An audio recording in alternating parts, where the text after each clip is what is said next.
KPBS On Demand is supported by Paint Care, offering households and businesses in California more than 800 leftover paint drop-off sites for recycling. Quantities of 100-plus gallons of paint may qualify for a large volume pickup. Learn more at paintcare.org. Good morning, I'm Debbie Cruz. It's Monday, October 14th. A settlement has been reached in a suit over a San Diego law against people living in cars and RVs on city streets. More on that next. But first, let's do the headlines. A new over-the-counter test for COVID-19 and the flu is expected to be available by Thanksgiving. The FDA authorized a test last week. Paul Downey of Serving Seniors says the test will help older adults and their families make safe decisions about seeing each other during the holiday season. Having that additional information allows you to know whether you should go visit family, whether family should visit you, and what kind of treatment maybe you need to seek from a medical professional. The nasal swab will provide results in 15 minutes and can be used by anyone as young as 2 with adult supervision. The manufacturer says the test will cost between $13 and $16 and will be available at retail stores like CVS and on Amazon.com. The state's Office of Emergency Services is kicking off the Great California Shakeout Tour with the first stop in San Diego today. As part of the tour, you can experience a simulated earthquake on a shake trailer and get information on earthquake early warning technology and preparedness tips. Today's event will be outside the Blue Line transit stop at UCSD from 7 a.m. to 1 p.m. Then on Thursday at 10:17 a.m., the 2024 Great California Shakeout will happen. That's when people throughout the state drop cover and hold on for the annual earthquake drill. Fall weather is finally here. The National Weather Service says temperatures will drop a couple degrees each day this week. Today in the inland areas, temps will be in the low 70s, and in the mountains and by the coast, it'll be in the low 60s. We'll have to wait for that cool weather in the deserts. It'll hit the mid-90s. There's a slight chance of rain in most parts of the county starting Wednesday night. From KPBS, you're listening to San Diego News Now. Stay with me for more of the local news you need. KPBS On Demand is supported by Fleet Science Center's newest exhibit, Survival of the Slowest. See firsthand how nature's smallest, slowest, and weakest creatures can not only survive, but thrive in the wild. Open May 24th through September 1st. Learn more at fleetscience.org.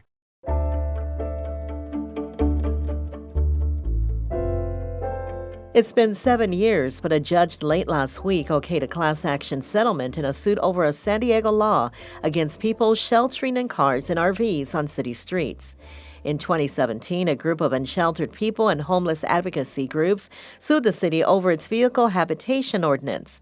Under that law, people living in their cars and RVs could face fines or even have their vehicles impounded. Madeline McCormick is a lawyer for the plaintiffs. She says tickets will be dismissed and other enforcement actions will also stop. The city cannot enforce those two ordinances against folks who find themselves living in their vehicles if there are no alternative parking options. Another benefit long-term is improvements to the safe parking lots in San Diego, particularly the Mission Valley lot.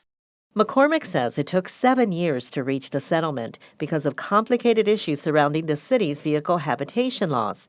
The city attorney issued a statement saying in part that this measure will result in more unhoused individuals finding the support they need through the Safe Lot program.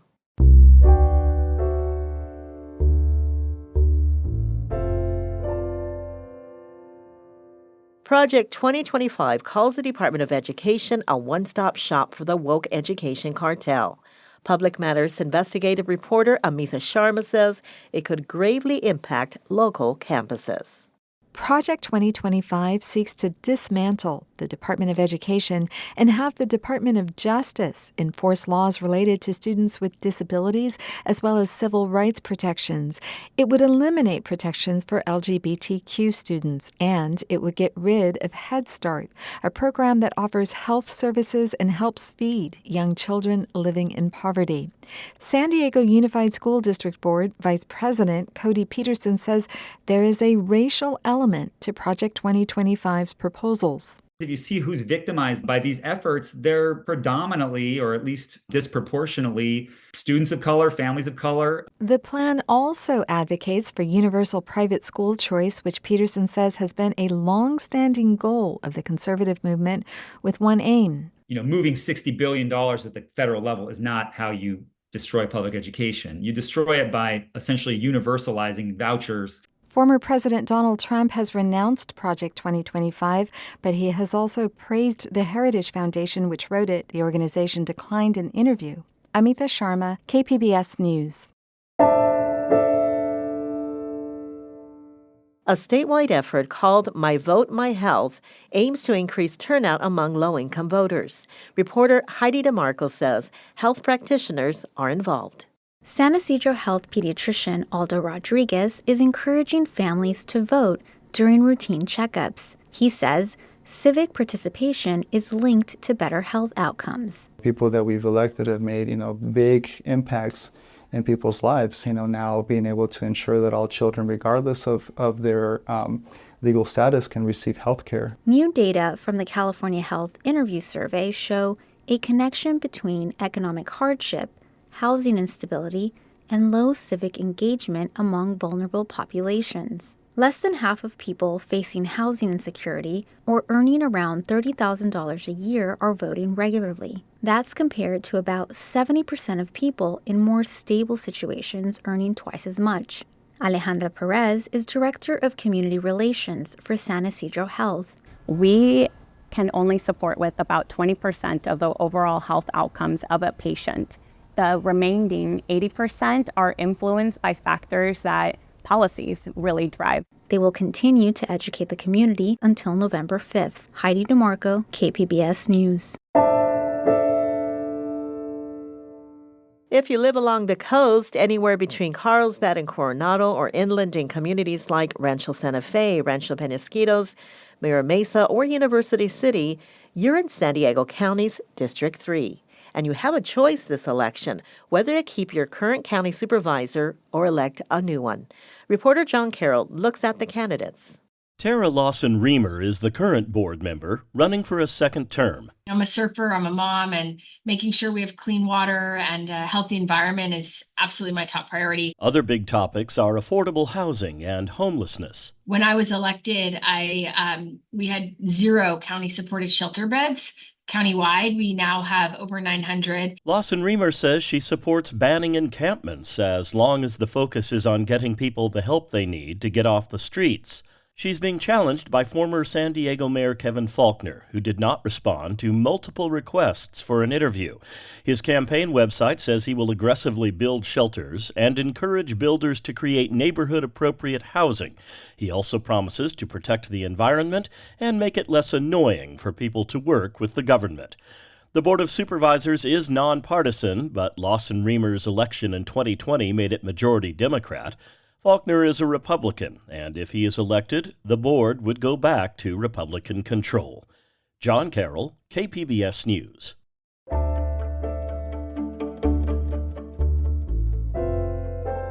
Dracula, the infamous bloodsucker of Bram Stoker's Victorian novel, gets a comic transfusion courtesy of the Old Globe. Arts reporter Beth Accomando goes behind the scenes to find out what goes into creating a comedy of terrors. Bram Stoker did not invent the vampire, but his 1897 novel gave us the iconic character of Dracula, which has inspired much of the pop culture lore surrounding the undead creatures of the night. The play Dracula, a comedy of terrors, is not really referencing Stoker's blood-sucking count, but rather our pop culture knowledge and memories of vampires, says actor George Crissa. I think we grew up with some version of Dracula or another. I think my very first one would be the Count from Sesame Street. I am the Count. Do you know why they call me the Count? Because I love to count things. Which is probably where I get my accent from. Good evening! Allow me to introduce myself. I am Count Dracula. Drew Droege plays Dr. Van Helsing to Chris's Dracula at the Globe. I read Bram Stoker's Dracula before I came in to do this, and it's wonderful, but there's very little similarity between this and this show. But what's so smart about this show is that it gives you what you think you remember. I also watched a lot of movies about Dracula. I went and watched a lot of the Hammer movies, and every one of them have different rules. The vampire may be destroyed by being immersed in clear running water, and it lives in mortal dread of the light of day. A stake through the heart or decapitation returns the victim's innocence. So this play makes up its own rules and even breaks them. Gender is ignored in key casting, with Drogi playing 2 women in the show. I never feel like the gender is the joke. A lot of times I play women at, just for the laughs, but in this show there's a lot of like girl power and feminism, and it's a lot of fun. Plus this show has so many jokes about misogyny and about patriarchy. Excuse me, Dr. Westfield. Hello there, so nice to meet you. You must be Mrs. Van Helsing. Dr. Van Helsing. Drogi even gets to play what may be the first drag version of Dr. Van Helsing. I think you're correct. I think it is the very first that I know of drag Van Helsing. Happy to be part of that lineage. To play Dr. Jean Van Helsing, Drogi tapped into another pop culture reference. Cloris Leachman's Frau Blucher in Young Frankenstein. What was great in rehearsal was that we absolutely had no dialogue coach whatsoever. And they gave us free rein to just like commit and pick a voice. Because again, that's the spirit of the show. It's sort of like, we also, the show is we're a company of actors who come out and say, on behalf of theater management, we've been asked to issue a friendly warning. We're about to unfold the story of Dracula. A bloodthirsty monster who plays God with helpless victims, draining them of life to extend his own. The result is a high-energy farce that runs with the precision of a Swiss watch. This script is verbal farce. One or can ruin the rhythm of the line. You have to really be on top of each other's energy, because otherwise it does go haywire. The energy is palpable in the Globe's intimate theater in the round, where the audience can be just inches away from the actors. Well, I think what's really great about doing it in the round is that there's no place to hide. So you have no choice but to be completely invested the entire time. And there's moments when we can really take the audience in and make them a part of it so that we're all kind of in on the same thing. Like when Chrissa rips off his shirt and invites the audience to admire his very fit and very vain Count Dracula. I am highly desirable. His self-love and workout routine are mined for laughs, but they also tap into part of the Count's legacy. There's something very seductive about the way that he's been written and the way that he's been played, that he's a lover. It's like, again, kind of seductive that he bites you on the neck. Well, I was talking about the varicose veins in your neck. My neck? Oh, what a refreshing compliment. Dracula, a comedy of terrors, is a 90-minute, no-intermission, breakneck farce that sheds no blood, but may draw some tears of laughter. No need to be afraid of this Dracula. He's strictly here to entertain you and maybe slay you with his abs. Beth Accomando, KPBS News. Dracula, a Comedy of Terrors runs through November 3rd at the Old Globe's Cheryl and Harvey White Theater. That's it for the podcast today. As always, you can find more San Diego news online at kpbs.org. Join us again tomorrow for the day's top stories. I'm Debbie Cruz. Thanks for listening and have a great Monday.